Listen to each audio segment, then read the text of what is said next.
नमस्कार दोस्तों, मैं सीए राजेश कुमार खंडेलवाल। इस वीडियो में मैं आपके साथ आईएसडी से रिलेटेड जो प्रोविजंस हैं उनको डिस्कस करने वाला हूं। सबसे पहले हम देखते हैं आईएसडी की डेफिनेशन जो सेक्शन 2 क्लॉज 61 में बताई गई है।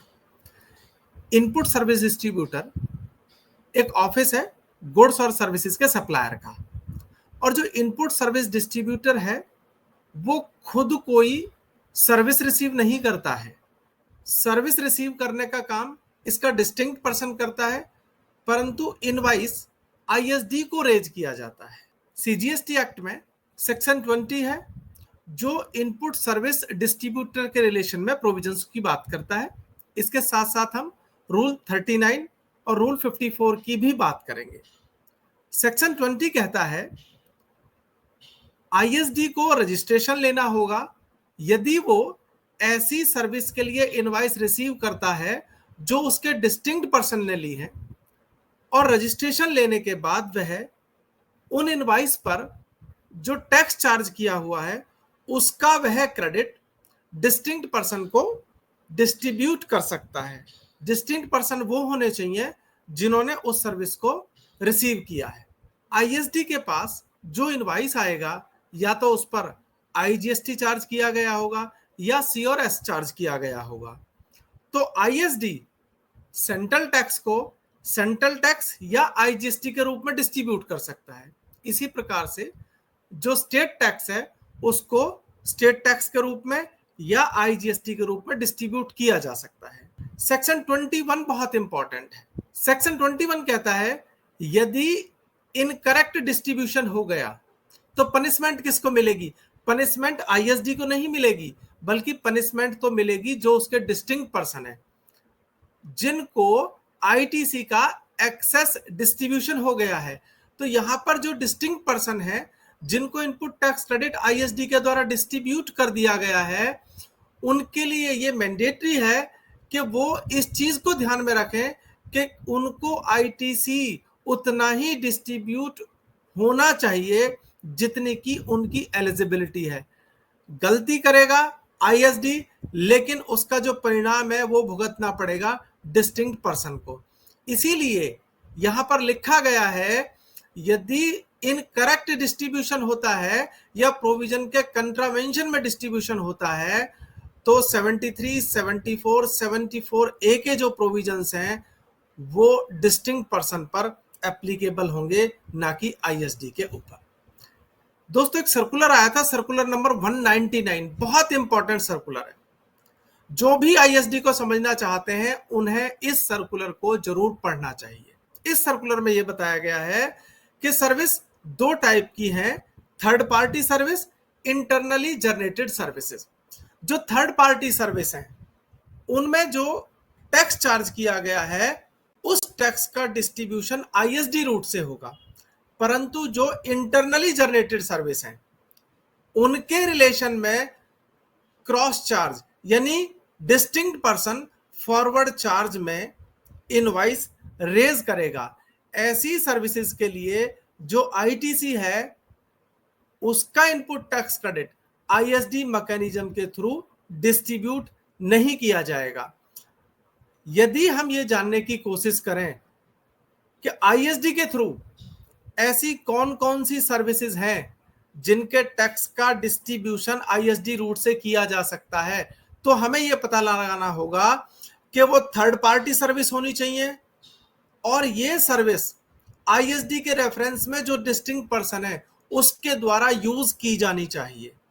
इसके लिए एक लिस्ट बनानी होगी कि कौन कौन सी सर्विस थर्ड पार्टी सर्विस हो सकती हैं जिनका इनवाइस तो आईएसडी को किया जाना है, लेकिन वो सर्विस एक या एक से ज्यादा डिस्टिंक्ट पर्सन के द्वारा यूज की गई है। जैसे ऑडिट की सर्विस है, बैंकिंग की सर्विस है, एडवर्टीजमेंट की सर्विस है, मार्केटिंग की सर्विस है, एएमसी की सर्विस है। इस टाइप की और भी सर्विस हो सकती हैं।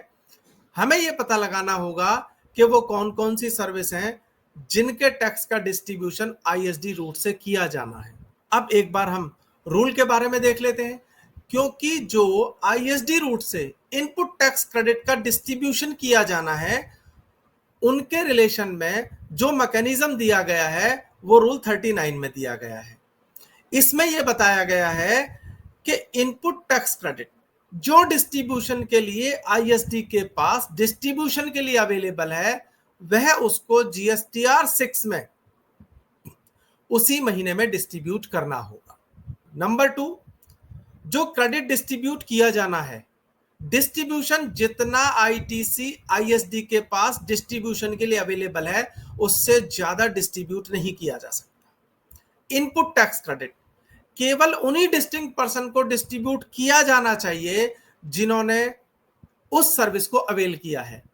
यदि रिसिपिएंट केवल एक है तो आईएसडी केवल एक ही रिसिपिएंट को आईटीसी डिस्ट्रीब्यूट करेगा। यदि सर्विस के रिसिपिएंट एक से ज्यादा है तो उनको आईटीसी डिस्ट्रीब्यूट करेगा, और यदि सर्विस के रिसिपिएंट सभी डिस्टिंक्ट पर्सन है तो जो इनपुट टैक्स क्रेडिट है उसका डिस्ट्रीब्यूशन सभी डिस्टिंक्ट पर्सन को किया जाएगा। अब ये जो आईटीसी डिस्ट्रीब्यूट किया जाना है, इसका मैनर क्या होगा? रूल के अंदर बताया गया है कि जो प्रीसीडिंग फाइनेंशियल ईयर की टर्नओवर है हर डिस्टिंक्ट पर्सन की, उसका एक रेशो निकाला जाएगा। उस रेशो के बेस पर इनपुट टैक्स क्रेडिट को डिस्ट्रीब्यूट किया जाएगा।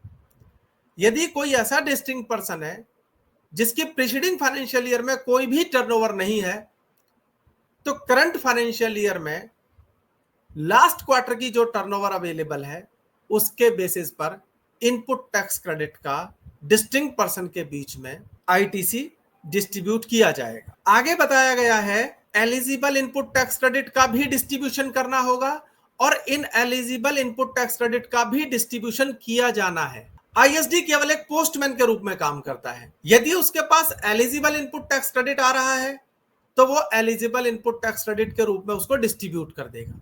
यदि उसके पास में ineligible input tax credit आ रहा है तो वो इन एलिजिबल क्रेडिट के रूप में अपने डिस्टिंक्ट पर्सन को उस इनपुट टैक्स क्रेडिट को डिस्ट्रीब्यूट कर देगा। सीजीएसटी, एसजीएसटी, आईजीएसटी जैसा भी टैक्स हो, सभी टैक्स अलग अलग रूप में डिस्ट्रीब्यूट किए जाएंगे। इंटीग्रेटेड टैक्स का जो इनपुट टैक्स क्रेडिट है वो इंटीग्रेटेड टैक्स के रूप में ही डिस्ट्रीब्यूट किया जाएगा। यदि सेंट्रल टैक्स, स्टेट टैक्स का कोई क्रेडिट है तो वो सेंट्रल टैक्स या स्टेट टैक्स के रूप में ही डिस्ट्रीब्यूट किया जाना है। यहां पर एक इंपॉर्टेंट बात यह है, यदि रिसिपिएंट सेम स्टेट में है जिसमें आईएसडी है तो सी और एस के रूप में ही डिस्ट्रीब्यूट किया जाएगा। यदि सी और एस का क्रेडिट है और रिसिपिएंट किसी दूसरे स्टेट में है तो आईजीएसटी के रूप में वो डिस्ट्रीब्यूट किया जाएगा। सबसे इंपॉर्टेंट बात, इनपुट टैक्स क्रेडिट डिस्ट्रीब्यूशन के लिए आईएसडी को एक इनवॉइस रेज करना होगा। इनवॉइस रेज करने के लिए हमारे पास में रूल 54 है।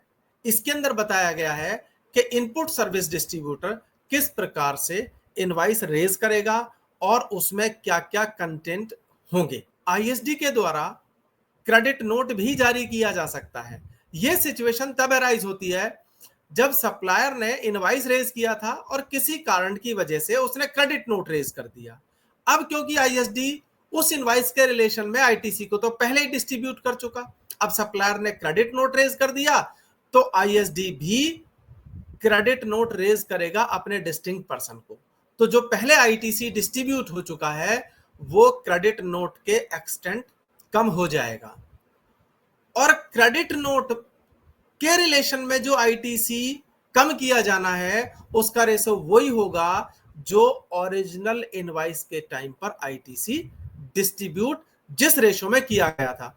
इसी प्रकार से यदि आईएसडी को कोई डेबिट नोट मिलता है तो आईएसडी उस डेबिट नोट के रेफरेंस में जो आईटीसी है उसका डिस्ट्रीब्यूशन भी जो उसके डिस्टिंक्ट पर्सन है उनमें डिस्ट्रीब्यूट कर देगा। क्लॉज एन में एक इंपॉर्टेंट प्रोविजन दिया गया है। ऐसा हो सकता है कि आईएसडी के द्वारा क्रेडिट नोट रेज कर दिया गया क्योंकि पीछे से भी क्रेडिट नोट आया था। अब यह पॉसिबल हो सकता है कि आईएसडी के बाद फर्दर डिस्ट्रीब्यूशन के लिए कोई आईटीसी ही अवेलेबल ना हो। तो इस केस में यदि कोई आईटीसी डिस्ट्रीब्यूशन के लिए अवेलेबल नहीं है और आईएसडी के द्वारा क्रेडिट नोट रेज किया जाना है तो रिसिपिएंट के डिस्टिंक्ट पर्सन के आउटपुट टैक्स लायबिलिटी में उस एक्सटेंट तक अमाउंट ऐड हो जाएगा जिस एक्सटेंट तक इनपुट टैक्स क्रेडिट नोट के रिलेशन में आईएसडी के द्वारा रेज किया गया है। 1 अप्रैल 2025 से आईएसडी मैकेनिज्म के थ्रू आरसीएम के आईटीसी के डिस्ट्रीब्यूशन को भी पॉसिबल किया गया है। यह कैसे किया गया है इसको हम एक एग्जांपल से समझने की कोशिश करते हैं। मान लीजिए एक एडवोकेट है, उसने एक्स कंपनी को सर्विस दी और उस एस कंपनी के 5 रजिस्ट्रेशन नंबर हैं एक ही पैन के ऊपर, और वो एडवोकेट की सर्विस 5 डिस्टिंक्ट पर्सन ने यूज की है।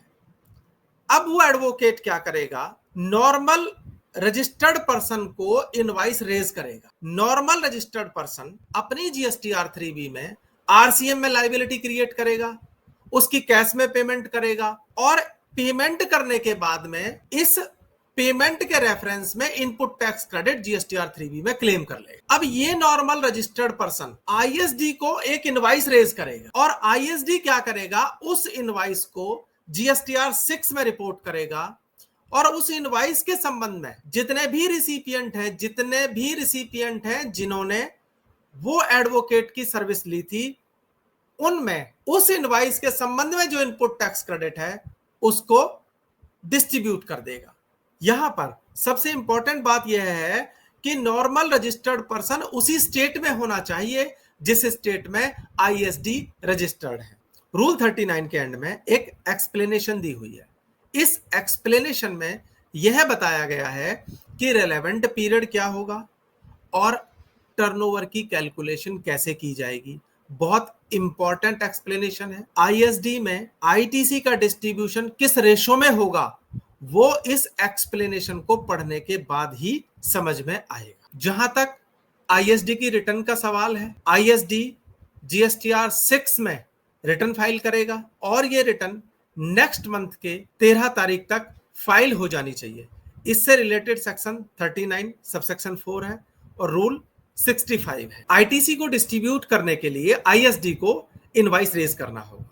इसके रेफरेंस में जो प्रोविजन है वो रूल 54 में दिए गए हैं। इसके अंदर बताया गया है जो इनवाइस है उसमें आईएसडी का नेम, एड्रेस और जीएसटी नंबर, इनवाइस का सीरियल नंबर, इनवाइस किस डेट को इशू किया गया है, रिसिपिएंट का नेम, एड्रेस और उसका जीएसटी नंबर, कितना इनपुट टैक्स क्रेडिट डिस्ट्रीब्यूट किया जाना है उसका अमाउंट, और एंड में आईएसडी के सिग्नेचर या उसके ऑथराइज रिप्रेजेंटेटिव के सिग्नेचर।